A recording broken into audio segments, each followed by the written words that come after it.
तो आज के जो हमारे पास जो लेक्चर है वो लेक्चर नंबर 10 है। लेक्चर नंबर 10 है और क्लास 9th का है, चैप्टर 2 का है। और वही आज का जो टॉपिक है discovery of neutron, discovery of neutron. ठीक है, तो इसमें जो साइंटिस्ट का नाम है वो क्या है, 1932 में जेम्स चैडविक साइंटिस्ट था, जेम्स चैडविक। तो उसने एक एक्सपेरिमेंट दिया था, उसने दिया था कि न्यूट्रॉन की डिस्कवरी पे उसको वो चाहता था कि न्यूट्रॉन डिस्कवर हो। तो वो असल में वो फंडामेंटल पार्टिकल पे काम कर रहा था। तो फंडामेंटल पार्टिकल पे जो काम, जेम्स चैडविक ने सबसे पहले एक मेटल की फॉइल ली थी, बेरिलियम की, और बेरिलियम की मेटल फॉइल लेने के बाद उसमें अल्फ़ा पार्टिकल पास करवाए थे। अल्फ़ा पार्टिकल पास इसमें से हो गए थे, जो ज़्यादा ताकतवर वो थे वो इसमें से गुजर गए थे। तो उसने गुजरने के बाद उसने ये चेक किया, इसमें इलेक्ट्रिकल फील्ड चेक की कि इसमें से मतलब कि अगर कोई चार्ज है पॉजिटिव या नेगेटिव तो वो अट्रैक्ट करेगा। और फिर उसके बाद उसने एक मैग्नेटिक फील्ड ली, उसने ये भी चेक किया कि इसके अंदर अगर कोई मैग्नेटिक फील्ड है तो वो भी अट्रैक्ट करेगी, पर नहीं हुआ। इन दोनों में से कोई भी फील्ड अट्रैक्ट नहीं हुई। तो अट्रैक्ट नहीं होने के बाद उसने ये चेक किया कि इस पर कोई चार्ज नहीं है। तो उसने जो न्यूट्रॉन पे कहा कि इस पर कोई चार्ज नहीं है। और उसका तो उसने जो ऑपरेटर्स लिए उसके लिए वो क्या लिया था, अल्फा पार्टिकल्स। अल्फा पार्टिकल्स लिए थे, अल्फा रेज भी कहते हैं उसको। और ये किसी एक रेडियोएक्टिव एलिमेंट्स की ली थी। उसके बाद उसने एक बेरिलियम जो है मतलब एक एलिमेंट लिया था।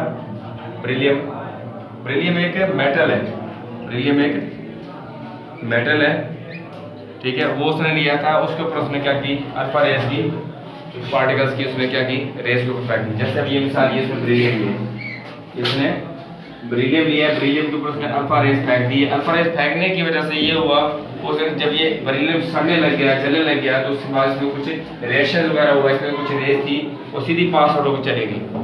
तो पास आउट होने के बाद उसने चेक की, इसमें कोई चीज़ राख वगैरह में चेक किया उसने कि इस पर कोई आया, उसमें कोई मतलब पॉजिटिव प्लेट और नेगेटिव प्लेट, पॉजिटिव और नेगेटिव चार्ज रख के चेक किया। इसमें हो सकती है शायद अगर कोई इनमें जो रेस जो निकली है पार्टिकल बैंड हो इसकी तरह मुड़ जाए, जैसे डिस्कवरी ऑफ न्यूट्रॉन में या प्रोटॉन में हो। ये इस तरह उसने फिर एक south pole magnetic field check की, इलेक्ट्रिकल फील्ड भी चेक की उसने और मैग्नेटिक फील्ड भी चेक की। लेकिन दोनों में से ये चेक किया कि दोनों में कोई भी फर्क नहीं पड़ा। तो उसने पे जो रिएक्शन था उस रिएक्शन के हिसाब से उसने देखा कि बेरिलियम का जो ये इसका एटॉमिक मास है, ये इसका एटॉमिक नंबर है। और उसके साथ में जब जो अल्फा पार्टिकल ली थी उसमें जो गैस थी उसकी थी वो कौन सी, हीलियम गैस थी। फिर उसने ये चेक किया इसमें जो राख जलने के बाद जो चीज राख बची, वो राख का नाम क्या है, कार्बन। क्योंकि कार्बन हमेशा ऐश राख में यूज होता है, या जो कोई भी चीज जलती वगैरह है तो उसमें हमेशा जो जलने के बाद जो चीज बच जाती है वो राख, उसको हम कार्बन ही कहते हैं। और उसने ये चेक किया उसमें कोई ऐसे पार्टिकल जो थे जिसपे न्यूट्रॉन मतलब कि कोई चार्ज नहीं था, ना पॉजिटिव चार्ज था ना नेगेटिव था। तो उसने इसका नाम जो है क्या रख दिया, न्यूट्रॉन। लेकिन उसने ये कहा कि न्यूट्रॉन जो है तकरीबन एटॉमिक उसका जो मतलब कि ऐसा कौन सा एलिमेंट है पूरे प्रोडक्ट में वो हाइड्रोजन है जिसके अंदर नंबर ऑफ न्यूट्रॉन नहीं होते। तो उसने कहा ये तकरीबन as comparable to hydrogen atom के बराबर है।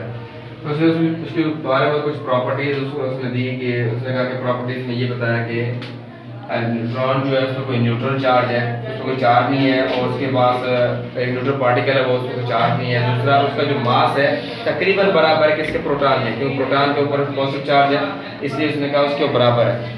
तो उसने ये कहा कि यही पार्टिकल जो है ज़्यादातर किसी भी चीज़ में से गुजरना चाहे तो बहुत ज़्यादा रफ्तार से गुजर सकते हैं। मोस्ट पेनिट्रेटिंग का ऐसे एक लकब दे दिया है, नाम दे दिया कि ये ज़्यादा से ज़्यादा मतलब पेनिट्रेट हो सकते हैं। तो डिस्कवरी ऑफ न्यूट्रॉन में चैडविक ने ये कहा 1932 में, जेम्स चैडविक ने, कि न्यूट्रॉन पे कोई चार्ज नहीं, ये उसका काम था डिस्कवर करना। वो फंडामेंटल पार्टिकल में काम कर रहा था, एटम के पार्टिकल्स पे।